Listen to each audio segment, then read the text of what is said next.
si Juan. Ako si Juan. Oo, ako si Juan.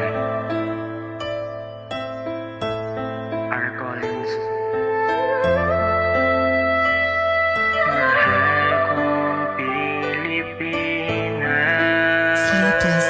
Ako nga pala si Juan, simple na mamamayan. Kumakayod kahit na sikmura ay walang laman. At sa aking pagising isa lamang ang iisipin kung saan ako maghahanap ng aming sasaingin. Madalas kasi walang laman, ang bulsa ay butas. Nasaan na ba yung pinangakong 20 pesos na bigas? Kahit tigain walang katas na pumantay sa atin ang batas. Lalo na kapag ikay mahirap at wala ka pang lakas ng loob.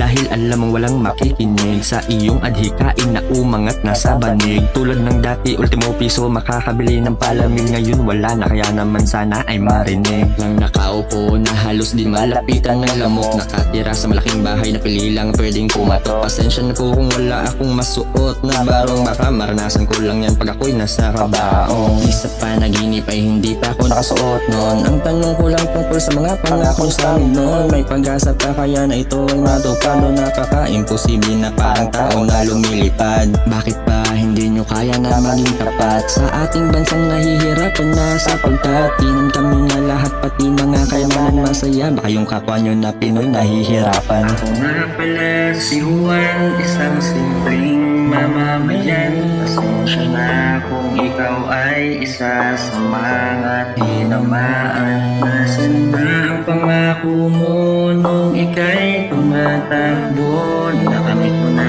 ang upuan na pangarap mo, pero di mo kami napansin, kaya pwede ka nang tumayo.